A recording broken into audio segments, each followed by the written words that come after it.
Nous avons récemment partagé une vidéo concernant l'inaction de Clémentine Autain sur des faits extrêmement graves de nazisme, apologie de crimes contre l'humanité, islamophobie, etc.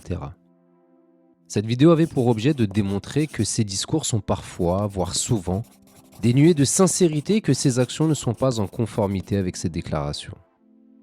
Certains diront qu'elle ne peut rien faire, mais si. Et cette nouvelle vidéo, sans faire la promotion de qui que ce soit, vous mettra en lumière des actions concrètes menées par certaines personnalités politiques de notre circonscription. Cette vidéo se veut objective, non partisane, mais juste au regard des actions menées pour la dignité humaine et l'égalité devant la loi par ces personnes. En 2013, M. Assensi, le prédécesseur de Mme Autain au poste de député de notre circonscription, avait rédigé une question écrite au gouvernement concernant ce dossier. En voici quelques extraits.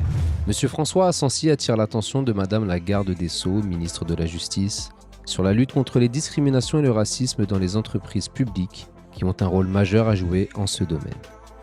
Dans cet objectif, plusieurs agents de la SNCF ont récemment fondé un collectif Liberté, Égalité, Discriminée. Victimes de brimades, d'insultes et parfois de pressions physiques à caractère raciste dans l'exercice de leurs fonctions, ils souhaitent agir pour faire respecter leurs droits et défendre les valeurs fondamentales de notre République. Ces faits graves ont bien souvent fait l'objet d'une reconnaissance par la HALD, le défenseur des droits, ou encore par les différentes instances prud'homales qui se sont adressées à la SNCF pour obtenir des réponses. Dans une démarche constructive, ils ont travaillé avec la direction de l'entreprise pour promouvoir une véritable politique de prévention et de lutte contre le racisme. À titre individuel, ils attendaient de leur direction la protection à laquelle est tenu tout employeur et un soutien dans cette épreuve difficile. Plus encore, ces employés souhaitaient que de véritables sanctions envers les auteurs des discriminations soient prises et que la justice soit saisie par l'entreprise elle-même. Le collectif regrette cependant que leur action se soit heurtée à l'indifférence et au manque de volontarisme au sein de l'entreprise.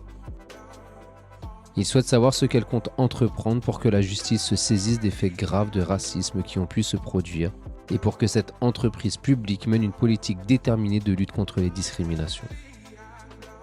Sur Sevran, c'est l'ancien maire M. Stéphane Gatignon qui s'était lui aussi mobilisé à travers plusieurs actions militantes pour combattre ce fléau. Il avait fait voter 2 vœux au sein du conseil municipal pour soutenir les victimes et les associations accompagnant ce combat pour l'égalité en droit. Il avait envoyé un courrier officiel à l'ensemble des présidents de groupe du conseil municipal ainsi qu'à la députée Clémentine Autain en s'adressant à eux en ces termes. Madame la députée, je viens de discuter longuement avec le collectif LED, Libre et Égaux en droit, sur la découverte par l'association d'un groupe d'extrême droite prônant l'apologie du nazisme au sein de la SNCF. La plupart des membres du collectif LED sont sevranais. C'est à ce titre qu'ils souhaitent vous rencontrer afin de vous exposer les faits qu'ils ont mis à jour. Vous pouvez joindre M. Joe Sullivan. Si vous le souhaitez, je vous propose d'être présent à cette rencontre. Je vous prie de croire, Madame la députée, en l'assurance de mes salutations respectueuses.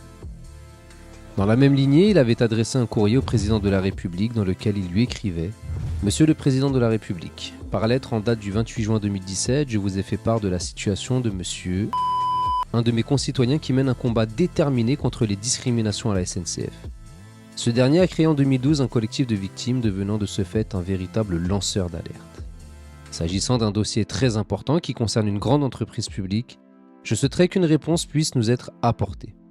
C'est la raison pour laquelle je suis disponible pour faire le point sur ce dossier avec un de vos conseillers. Je vous prie de croire, Monsieur le Président de la République, à l'expression de ma très haute considération. » Il s'était également déplacé en personne à l'Élysée pour tenter de trouver une solution à cette problématique et avait même fait les démarches pour que la ville de Sevran se constitue partie civile auprès des victimes dans le dossier judiciaire aux côtés du syndicat la CGT. Avec donc moins de pouvoir, le maire de Sevran a donc fait beaucoup plus pour lutter contre cette idéologie qui a fait et fait encore de trop nombreuses victimes. Pourquoi Mme Autain ne s'est-elle jamais alignée sur les actions de ces personnalités politiques ?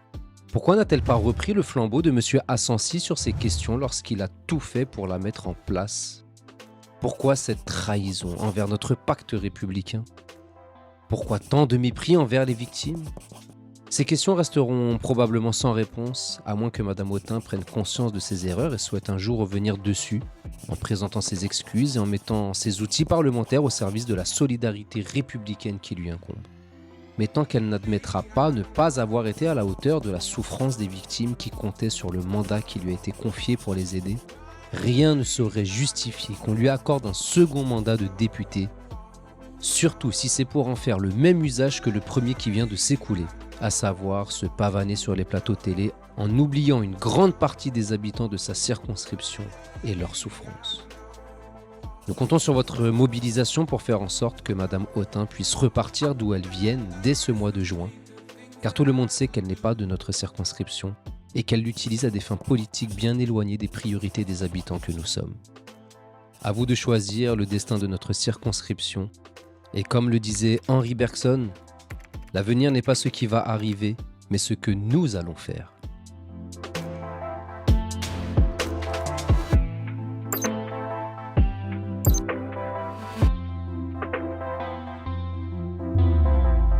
Yeah.